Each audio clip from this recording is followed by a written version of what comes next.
എല്ലാവർക്കും അൻഷൂസ് ക്രാഫ്റ്റ് വേൾഡിന്റെ പുതിയൊരു വീഡിയോയിലേക്ക് സ്വാഗതം. അപ്പം നമ്മൾ ഇന്ന് ഈ കാണുന്നത് പോലൊരു മാലയാണ് ഉണ്ടാക്കാൻ പോകുന്നത്. നമുക്കതിന് ആദ്യമായിട്ടൊരു ട്രാൻസ്പെറൻറ്റ് ഷീറ്റ് പേപ്പർ എടുക്കുക. അതിലേക്ക് ഞാൻ ഈ കാണുന്ന പശയാണ് യൂസ് ചെയ്യുന്നത്.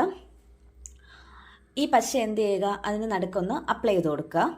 എന്നിട്ട് അതിൻ്റെ നടുക്കിന് അവിടെ ഒരു ബ്രൗൺ കളറ് കല്ലാണ് യൂസ് ചെയ്തിട്ടുള്ളത്. ബ്രൗൺ കളർ കല്ല് നടുക്ക് വെച്ചിട്ടുണ്ട്. ഇനി നമുക്ക് സ്റ്റോൺ ലേസ് ഇതിന് ചുറ്റുമായിട്ട് വെച്ച് കൊടുക്കാം. ഗോൾഡൻ കളർ സ്റ്റോൺ ലേസാണ് ഞാനിവിടെ യൂസ് ചെയ്തിട്ടുള്ളത്. ഈ ലേസ് നമുക്ക് ഈ പശയുടെ പുറത്തൂടെ ഒട്ടിച്ചൊരു മഴത്തുള്ളിയുടെ ഷേപ്പാക്കി എടുക്കണം. ആ ലേസ് ഒന്ന് മറിഞ്ഞു പോകാൻ ആ ഒരു കല്ല് വരുന്ന പോർഷൻ മുകളിലോട്ട് വരുന്ന രീതിയിൽ വേണം നമ്മൾ ചെയ്യാനായിട്ട്. അപ്പോൾ നമുക്കൊരു മഴത്തുള്ളിയുടെ ഷേപ്പിലേക്കാണ് ഇതിനെ ആക്കി എടുക്കേണ്ടത്. ഈ എക്സ്ട്രാ വരുന്നതിന് നമ്മൾ കട്ട് ചെയ്ത് കളയണം. ഓക്കെ, നമ്മളിപ്പോൾ ഒരു മഴത്തുള്ളിയുടെ ഷേപ്പിലോട്ട് ആക്കിയിട്ടുണ്ട്. അപ്പോൾ ഇനി നമുക്കിത് ഒരു ലെയർ മാത്രമേ ഉള്ളൂ. നമുക്കിത് ഒരു ലെയറും കൂടെ ആക്കി എടുക്കാം, എന്നാൽ മാത്രമേ അതിൻ്റെ ഒരു ഭംഗി കിട്ടത്തുള്ളൂ. ഓക്കെ, അപ്പോൾ നമുക്ക് അടുത്തൊരു ലെയറും കൂടി സെറ്റാക്കാം. അതിന് വേണ്ടിയിട്ട് ഞാൻ കറക്റ്റ് അളവിന് സ്റ്റോൺ ലേസ് അത് മുറിച്ച് വെച്ചിട്ടുണ്ട്, കട്ട് ചെയ്ത് വെച്ചിട്ടുണ്ടായിരുന്നു. അപ്പോൾ നമുക്ക് അതിനെയും കൂടെ ഒന്ന് ഇതിലോട്ടൊന്ന് ഒട്ടിച്ചു കൊടുക്കാം. ഓക്കെ, അത് ഒട്ടിയിട്ടുണ്ട്. ഇനി നമുക്ക് എന്ത് ചെയ്യണം, ആ ഒരു ട്രാൻസ്പെറൻറ്റ് ഷീറ്റിന് കട്ട് ചെയ്യണം.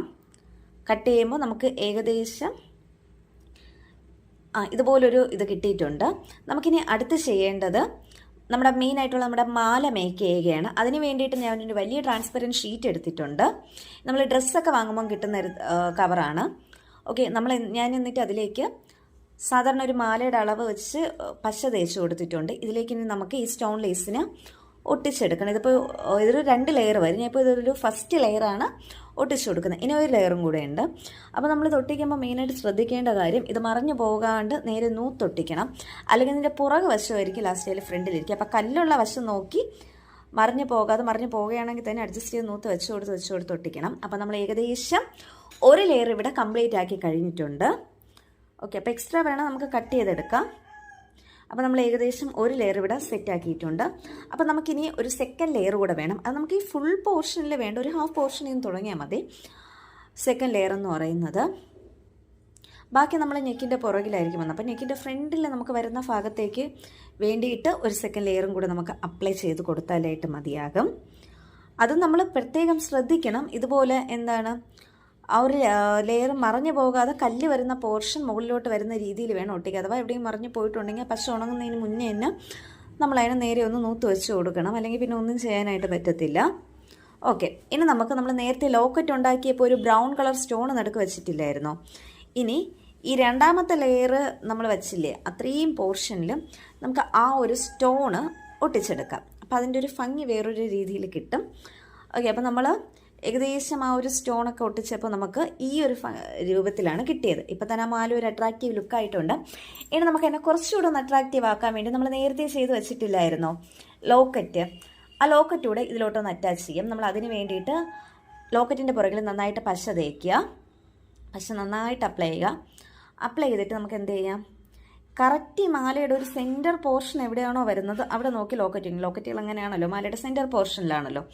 അപ്പോൾ സെൻറ്റർ പോർഷൻ നോക്കി നമ്മൾ എന്ത് ചെയ്യുക, ആ ഒരു മാലയും അതും കൂടെ ലോക്കറ്റൂടെ ഒട്ടിക്കുക. അപ്പോൾ നമ്മളത് കഴിഞ്ഞു. ഇനി നമുക്ക് വേണ്ടത് ഒരു ഗോൾഡൻ കളർ ത്രെഡാണ്. നമുക്കപ്പോൾ ഒരു ഗോൾഡൻ കളർ ത്രെഡ് കിട്ടിയിട്ടുണ്ട്. നമുക്കിനി ഇതിനെ നന്നായിട്ടൊന്ന് ചുരുട്ടിയെടുക്കാം. ഒന്ന് നല്ല തിക്നെസ് കിട്ടാൻ വേണ്ടിയിട്ടാണ് അങ്ങനെ ഒന്ന് ചുരുട്ടിയെടുക്കുന്നത്. ഓക്കെ, അപ്പോൾ അത് ആയിട്ടുണ്ട്. ഇനി നമുക്ക് ഈ ട്രാൻസ്പെറൻറ്റ് ഷീറ്റ് ഈ മാലയിൽ നിന്നൊന്ന് കട്ട് ചെയ്തെടുക്കാം. നമ്മളങ്ങനെ ട്രാൻസ്പെറൻറ്റ് ഷീറ്റൊക്കെ മാലയിൽ നിന്ന് കട്ട് ചെയ്തെടുത്തിട്ടുണ്ട്. ഇനി നമുക്ക് എന്ത് ചെയ്യണം, ആ ഒരു ഗോൾഡൻ ത്രെഡ് മാലയുടെ 2 സൈഡും കെട്ടിക്കൊടുക്കണം. ഈ ഗോൾഡൻ ത്രെഡ് നമ്മൾ ഉപയോഗിക്കുന്നത് മാല ഇറക്കം കുറച്ചും കൂട്ടി നമുക്കിടാൻ വേണ്ടിയിട്ടുള്ള വിധത്തിനാണ്. അപ്പോൾ ഓക്കെ, ഗോൾഡൻ ത്രെഡ് നമ്മൾ മാലയുടെ 2 സൈഡിലും നന്നായിട്ടൊന്ന് ടൈറ്റ് ചെയ്ത് തന്നെ കെട്ടണം, അല്ലെങ്കിൽ അത് ലൂസായി ഊരി വരാൻ സാധ്യതയുണ്ട്. ഓക്കെ, നന്നായിട്ട് ടൈറ്റ് ചെയ്ത് കെട്ടിയിട്ടുണ്ട്. ഇനി നമുക്ക് ആ ഒരു ത്രെഡിൻ്റെ കുറച്ച് ആവശ്യമില്ലാത്ത പോർഷൻസ്, എക്സ്ട്രാ പോർഷനുണ്ട്. നമുക്ക് ആ പോർഷനൊന്ന് കട്ട് ചെയ്ത് കളയാം. 2 സൈഡും അതുണ്ട്. ഓക്കെ, അപ്പോൾ 2 സൈഡിൽ നിന്നും ഒരു ഗോൾഡൻ കളർ ത്രെഡിൽ നിന്ന് നമ്മൾ ആവശ്യമില്ലാത്ത എക്സ്ട്രാ പോർഷൻ കട്ട് ചെയ്ത് കളഞ്ഞു. ഇനി നമുക്ക് ഒരു ഗോൾഡൻ കളറ് മുത്തെടുത്തിട്ട് ഉണ്ട്. ആ മുത്തിനെ നമുക്ക് എന്ത് ചെയ്യാം, ഈ ഒരു ഗോൾഡൻ ത്രെഡിലേക്ക് കയറ്റാം. കറക്റ്റ് മാലയുടെ അളവെടുത്ത് നേരെ നൂത്ത് നോക്കിയിട്ട് ഗോൾഡൻ കളറ് ത്രെഡ് നമുക്ക് ആ ഒരു ഗോൾഡൻ കളർ മുത്തെടുത്തിട്ടുണ്ട്, അതിലോട്ട് കയറ്റാം. ഓക്കെ, അപ്പോൾ ആ ഒരു സ്റ്റെപ്പ് നമ്മൾ കംപ്ലീറ്റ് ആക്കി കഴിഞ്ഞു. ഇനി നമുക്ക് നെക്സ്റ്റ് ചെയ്യേണ്ടതെന്ന് പറഞ്ഞാൽ ഇതൊന്ന് കറക്റ്റ് ലെവലാക്കി അളവാക്കി കൊടുക്കുക. കറക്റ്റ് 2 സൈഡും ഒരേ അളവിനാക്കി കൊടുക്കുക. ഓക്കെ, ആ പ്രോസസ്സ് എല്ലാം നമ്മൾ കഴിഞ്ഞു. ഇനി നമുക്ക് ചെയ്യേണ്ടതെന്ന് പറഞ്ഞാൽ ഗോൾഡൻ കളറ് ത്രെഡ് നമ്മൾ കുറച്ചെടുക്കുക. എന്നിട്ട് അതിന് ഈ കാണുന്ന രീതിയിലോട്ടൊന്ന് ആക്കി ആ ഒരു നമ്മൾ നേരത്തെ കെട്ടിയ ത്രെഡിൻ്റെ മാലയുടെ ഏറ്റവും താഴെ വശത്തായിട്ട് കൊണ്ടുവന്ന് കെട്ടിക്കൊടുക്കുക. ഇത് നമ്മൾ ആ ഒരു നേരത്തെ ഒരു ഗോൾഡൻ കളർ മുത്ത് വെച്ചില്ലേ, അത് താഴോട്ട് പോകാതിരിക്കാൻ വേണ്ടിയിട്ടാണ് ഈ ചെയ്യുന്നത്. ഓക്കെ, അപ്പോൾ അതെല്ലാം നന്നായിട്ട് ഒന്ന് കട്ട് ചെയ്ത് നല്ല ഭംഗിയിലാക്കിയിട്ടുണ്ട്. നമ്മുടെ ലാസ്റ്റ് മാലയുടെ ലുക്ക് ഇതാണ്. എല്ലാവർക്കും ഇഷ്ടപ്പെട്ടെന്ന് കരുതുന്നു. അപ്പോൾ എല്ലാവരും ഇനി നമ്മുടെ ചാനലിലെ വീഡിയോസ് കാണുക, സബ്സ്ക്രൈബ് ചെയ്യുക, ലൈക്ക് ചെയ്യുക. Thank you.